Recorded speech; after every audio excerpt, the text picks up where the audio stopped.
ब्रिजमोहन देवांगन जी नमस्कार। मैं Manish Sharma DNX TV से।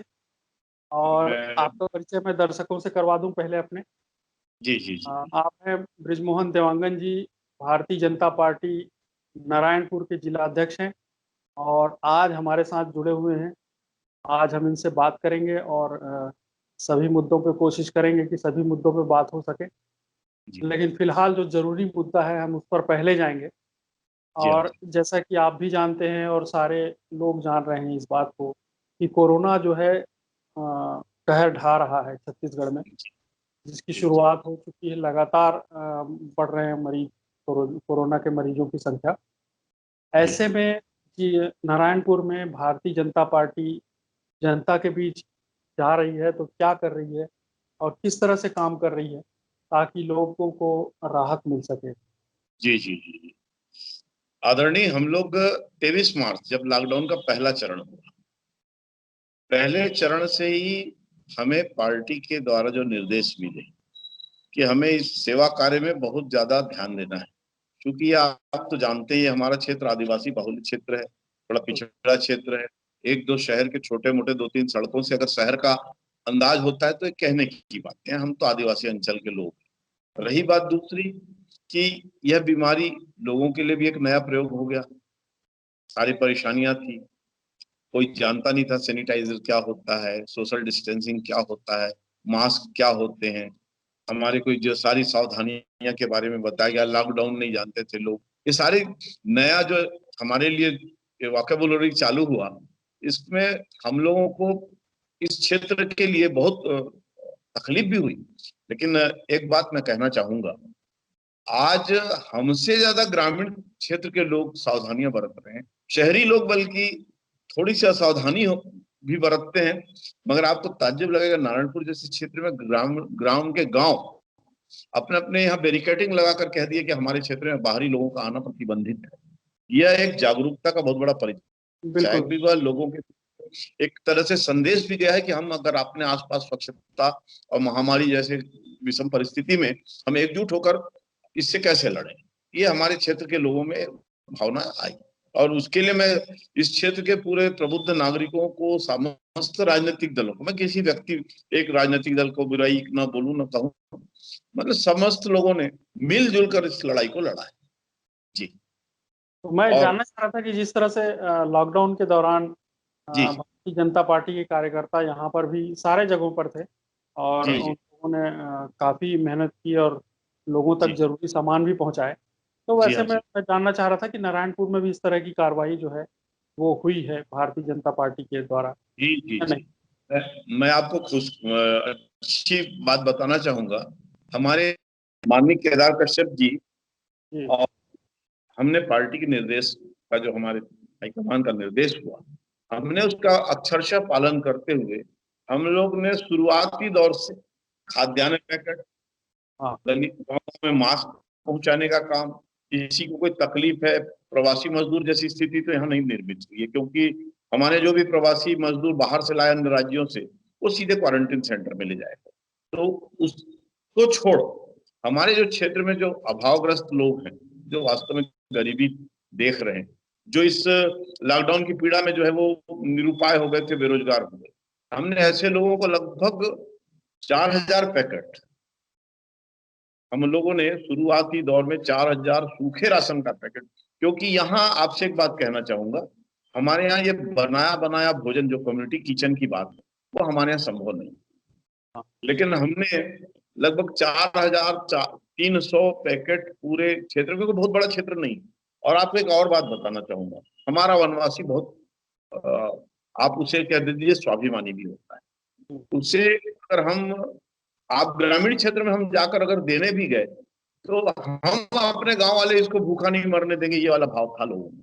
ये हम्म। मैं कहने में मुझे बड़ा गर्व हो रहा है कि हम अपने गांव के आदमी को कैसे भूखे मरने देंगे। जी, हमारे गांव में, हमारे घरों में चावल दाल है, हम उसको जिंदा रखेंगे, ये भाव था। ये जो भी बांटा भी हमने, ये अधिकतर शहरी क्षेत्र, जो छोटे बड़े कस्बे थे, जो छोटे नारायणपुर के, जैसे नारायणपुर, छोटे डोंगर, धौड़ई, ओरछा, डेनू, ये बड़े कस्बों में ही हम बांटे। हम्म। छोटे कस्बों में, ग्रामीण क्षेत्र में बहुत कम ही इसका उपयोग किया। जैसे हमारे यहाँ नक्सल पीड़ित क्षेत्र है, शांति नगर है, आपका डोंगरी पारा है, बंगला पारा है, बखरू पारा है, ये इस तरह के क्षेत्र में जहाँ गरीब लोग बसे हैं, जो बाहर से आकर नक्सल पीड़ित लोग जो यहाँ पर आकर पुनर्वास में रह रहे हैं, गरीबी स्थिति में रहते हैं, ये लोगों को इसका ज्यादा हमने लाभ दिया। और आपसे ये कहने में मुझे मतलब रंच मात्र संकोच नहीं कर रहा हूँ कि इसका भरपूर उपयोग हम लोगों ने किया, और हमने इसको प्रचार तंत्र से भी बहुत दूर रखा है। क्योंकि इस तरह का सोशल मीडिया बहुत चल रहा था कि कोई खड़े हो गया, छोटा सा एक पैकेट लेके 15 जन फोटो खिंचा रहे हैं, तो ये बार बार लोगों ने एक तरह से हम लोगों को प्रताड़ित ही किया मानसिक रूप से। भाई हम तो इसको दिखाकर ये बताना चाह रहे थे कि आप भी आगे आइए, आप भी उनकी मदद कीजिए, मगर वो सोशल मीडिया में आता था कि 100 रुपए का चावल दाल देने गए हैं और दुनिया भर के लोग, बड़े बड़े नेता फोटो खिंचा रहे हैं। तो हम वो वाली बात से भी पीड़ित होकर हमने इसका बहुत ज्यादा प्रचारित भी नहीं किया, फोटो सेशन नहीं किया, बहुत कम किया। जो हमको पार्टी के निर्देश थे, जो ऊपर भेजना था गाइडलाइन के अनुसार, हमने कुछ फोटो फाटो लिए होंगे, कुछ किए, मास्क बांट रहे हैं। आपको ताज्जुब लगेगा, हमारे क्षेत्र के मंडल अध्यक्ष प्रताप मंडावी जी ओरछा जैसी जगह में, जहां पर वो जाकर घर घर उन लोगों ने मास्क बांटा। सुखराम पोड़ियाम जी हमारे जो जिला महामंत्री हैं, हमारे सरस्वती गोटा जी हैं, हमारे संतोष सुनोटी जी हैं, हमारे ऐसे माड़ में, अबूझ माड़ में, जहां पर इसकी मतलब ऐसा जागृति आई कि हमारे लोगों ने मुझे तो परेशान कर डाला था, हमको 400 और दीजिए, 200 और दीजिए। मैं मास्क ला ला के बांटने में हम लोग का हालत बेहाल हो गया था। आपसे एक बात कहना चाहूंगा, क्योंकि हमको पूरा दबाव भी था पार्टी को कि ये वो समय होता है जब जनता ये देखती है कि पक्ष और विपक्ष क्या कर रहा है। तो हमने अपना विपक्ष का धर्म बहुत अच्छे से निभाया है। हमारे लोगों ने चाहे ये आपका खाने का पैकेट, कम्युनिटी किचन हम शुरू कुछ दिन चालू किए, फिर हमने उसको बंद कर दिया, क्योंकि वो हमारे यहाँ नहीं होता है। आप उनको दे दीजिए, क्योंकि यहाँ तो रसोई बनाने का कोई प्रॉब्लम नहीं है, लकड़ियां उपलब्ध हैं, चूल्हे उपलब्ध हैं, तो बना लेते हैं। और ये हमने काम किया। और एक तो निश्चित रूप से यदि आप सेवा कार्य कर रहे हैं और उसका प्रचार नहीं कर रहे हैं, तो इसको जनता जो है वो एक अच्छे नज़र से देखती है और तारीफ भी करती है, यदि उसको पता लग जाए कि इन्होंने ऐसा नहीं किया है। तो ये एक बहुत अच्छी बात है जो आप कह रहे हैं। इसके अलावा मैं एक चीज़, खबरों में ऐसा, अखबारों में कुछ खबरें छपी थी कि बीजापुर से लोग जो है, आदिवासी अंचल के लोग, क्योंकि आदिवासी अंचल से जुड़ा हुआ, इसलिए मैं आपसे ये पूछ रहा हूँ, वहाँ लोग जो हैं, बड़ी संख्या में लोग जिला मुख्यालय पहुंचे थे कि सरकार जो है कोरोना के संक्रमण को निपटने के लिए उनकी तरफ सुविधाएं जो हैं वो नहीं दे रही है। ऐसी ऐसी खबरें जो हैं वो आई थी। तो क्या इसमें सच्चाई है? इस तरह का कहीं माहौल है वहाँ? देखिए, बीजापुर हमसे लगभग 200 किलोमीटर दूर है, और बीजापुर के लिए सबसे बड़ी बात है कि अंतर्राज्यीय सीमा के क्षेत्र में आता है, और प्रवासी मजदूरों का जो सबसे बड़ी खपत और जब से सबसे बड़ी खेप अगर कहीं उतरी होगी तो बीजापुर में। हमारे यहाँ, हम नारायणपुर वालों की तकदीर में हम हाईवे से अंदर के लोग, हमारा मुख्यालय, जिला मुख्यालय हाईवे से 50 किलोमीटर अंदर, और दोनों तरफ चाहे इधर कांकेर से घुसना पड़े चाहे कोंडागांव से, तो हमारे यहाँ दोनों आने के बीच में ये जो बैरिकेटिंग है, उसके चलते ये नौबत तो हमारे यहाँ नहीं आई। लेकिन हाँ, आपसे एक बात कहना चाहता हूँ कि इस कोरोना ने हमको एक चीज सिखा दिया कि हमारे आज भी नारायणपुर जिला से सैकड़ों युवा युवती बाहर कमाने जाते हैं मजदूरी में। और ये जो भूपेश जी की सरकार है, जो कांग्रेस की सरकार ये बोलती है कि हम युवाओं को रोजगार दे रहे हैं, मैं आपसे एकदम स्पष्ट कहना चाहूंगा कि इस मुद्दे पर तो आपसे आज तक बहुत सारे मजदूर लौट के नहीं आए। हम लोगों ने अभी कुछ दिन पहले तमिलनाडु से 10 युवक युवतियों के कलेक्टर साहब को रिपोर्ट देकर हमने अभी ही उनको वापस मंगवाया है। ऐसा लगभग 300 से 400 लोगों की हमने लिस्ट सरकार को दी कि ये लोग बाहर हैं, आप इनको बुलाइए। उन लोग हमसे संपर्क कर रहे हैं। हमारे कुछ कार्यकर्ता हैं, रतन दुबे जी हैं, हमारे सोनू कोर्राम जी हैं, हमारे यहाँ कुछ लोग ऐसे कार्यकर्ता हैं जिनके पास जनता ने शिकायत किया। फिर हम लोगों ने उसको उठाकर कलेक्टर साहब के पास गए और हमने उनको बताया कि आपके यहाँ के लोग जो है इन गाँव के लोग गए हुए, ये कोरेंडा, हमारे इस साइड के बहुत सारे कार्यकर्ता जो युवक युवती बाहर गए थे, उनको आने भी नहीं दिया जा रहा था। जिस कंपनी द्वारा ले जाया गया है मजदूरी के लिए, आपको ताज्जुब लगेगा, बलात् रोक के रखा गया, उनको आने नहीं दिया जा रहा था, उनके फोन मोबाइल छीन लिए गए, उन्होंने कहीं से व्यवस्था करके हम लोग तक सूचना दिया। तो यह भी एक हमारे लिए बड़ा दुखद विषय है कि हमारे यहाँ का क्षेत्र में आप एक तरफ सरकार बोलती कि हम रोजगार देंगे, रोजगार भत्ता देंगे बेरोजगारों को, ये न देते हुए इस तरह का जो है दिक्कतें देना गांव वालों को कि बाहर जाकर अपना जीवन यापन करें। मैं नहीं बोलता कि इसके पहले भी नहीं जाते थे, मगर इस समय जो है लॉकडाउन के जो 5 महीने का जो पीड़ा उन्होंने झेला है, उसको लेकर हम लोगों को निश्चित रूप से दुख है। इस सरकार ने इस मुद्दे पे कोई मदद नहीं। यहाँ क्वारंटीन सेंटर की भी बात कह देना चाह रहा हूँ। यहाँ दोहरे मापदंड है। खुद कलेक्टर साहब, खुद उनके अधिकारी, अगर कोई पॉजिटिव के पास आया तो खुद तो होम आइसोलेशन में चले गए, मगर ग्रामीण लोग के साथ जो है जिस तरह का बदतर व्यवहार हुआ है, ले जाकर क्वारंटीन सेंटर में छोड़ दिया गया, नाश्ता चाय भोजन की ढंग से व्यवस्था न किया जाना, यह प्रश्न चिन्ह लगाता है इस सरकार पे। ये निश्चित रूप से मैं इसी सवाल पर जाना चाह रहा था कि काफी कुछ काम जो है, जैसे आप बता रहे हैं भारतीय जनता पार्टी और उसके कार्यकर्ताओं ने आपके क्षेत्र में किया है, और जी ज्यादातर जैसे मैं अभी लगातार बात कर रहा हूँ, कई जिला जी अध्यक्ष से बात की है, सभी ने बताया कि भारतीय जनता पार्टी ने अपने क्षेत्र में उनके कार्यकर्ताओं ने काफी कुछ काम किया है।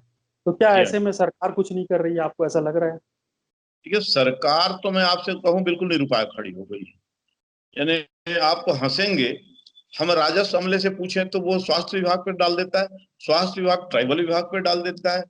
वो कभी कहते हैं कि आज इतने दिन की व्यवस्था ये विभाग कर रहा है, ये विभाग कर रहा है। कुल मिलाकर एक दूसरे के सिर पे टोपी पहनाया जा रहा है। किसी विभाग ने व्यक्तिगत रूप से, स्वास्थ्य विभाग की तो मजबूरी है क्योंकि ये उनका ही मूल में उन्हीं का है तकलीफ है, मगर अन्य विभाग जो है, एक दो अधिकारी को छोड़कर मैं तो देख रहा हूँ अधिकांश अधिकारी टाल मटोल पे लगे हुए, और उनका प्रयास ये था कि मेरे ऊपर गाज न गिरे, मेरे ऊपर बला ना आए। और मैं बल्कि छोटे जो जो नर्स, स्वास्थ्य विभाग के नर्स हैं, डॉक्टर हैं, इनको सैल्यूट करता हूँ क्योंकि इन्होंने अपने स्तर से जितना बन पड़ा है बहुत मेहनत की है। कई ऐसा स्टाफ जैसे टीचर स्टाफ है, बेचारे क्वारंटीन सेंटरों में उनकी ड्यूटी लगा दिए तो 3-3 महीने तक ड्यूटी कर रहे हैं। कल की बात देख लीजिए, हमारे युवा मोर्चा का कार्यकर्ता ने क्वारंटीन सेंटर के अंदर वो बाथरूम और लेटरिन मतलब शौचालय की फोटो लगाई थी। इतनी गंदगी थी कि आपसे बोलूं, एक स्वस्थ आदमी को भी अगर ले जाकर के एक आप रैपिड टेस्ट के आधार पर ले जाकर उस क्वारंटीन सेंटर में छोड़ देंगे तो वो भी बीमार हो जाएगा, वो भी कोरोना पॉजिटिव निकल जाएगा।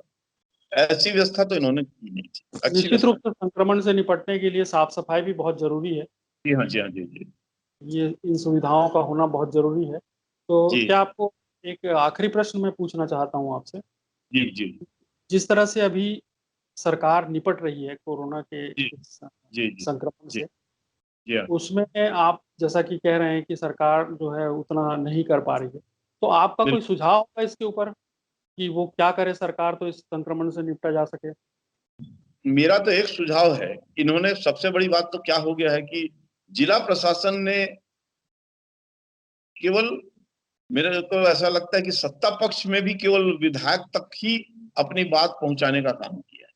विपक्ष या अन्य सामाजिक संगठनों से किसी तरह का राय मशविरा नहीं लिया जा रहा है। अगर इनको इससे निपटना, ये सामूहिक जिम्मेदारी को मानते हुए सारे सामाजिक संगठन, सारे राजनीतिक दल उनके पदाधिकारियों के साथ बैठते, हमारे स्तर पर सबको सहयोग की अपील करते, जिससे जो बनता सब मदद करते। आज भी हमारा नारायणपुर जिला किसी भी संकट में, ये तो यही है, हमारे यहाँ एक्सीडेंट होता है, चाहे कुछ होता है, चाहे महामारी आता है, चाहे नक्सल का मामला आता है, हम सब एकजुट होकर दिखते हैं। तो इस मुद्दे पर हम एकजुट क्यों नहीं दिखते? आप हमसे काम तो लीजिए, आप हमसे मांगिए तो मदद। हमारे लोग तो हाथ खोलकर मुक्त हस्त से खड़े हुए हैं, मदद करने के लिए खड़े हैं। इस महामारी को निपटने के बाद हम राजनीति कर लेंगे। बिल्कुल, शुरू से जैसा कि हमने देखा केंद्र सरकार ने लॉकडाउन लगाया, जी उसके जी बाद लगातार जो है देश के हर एक नागरिक और आप जैसे पार्टी के कार्यकर्ता हमेशा से सक्रिय रहे हैं और इस संक्रमण से निपटने के लिए अपनी पूरी भागीदारी दिए हैं।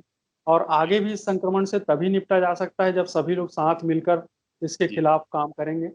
और जैसा कि आपने भी ये कहा ये हमारा आखिरी प्रश्न था ब्रिजमोहन जी, और अब मैं आपसे विदा लूंगा। आपको बहुत बहुत नमस्कार। धन्यवाद भाई साहब। मुलाकात में मिलेंगे और भी मुद्दों पर बात जरूर। करेंगे। जी जी जी, प्रणाम भाई साहब।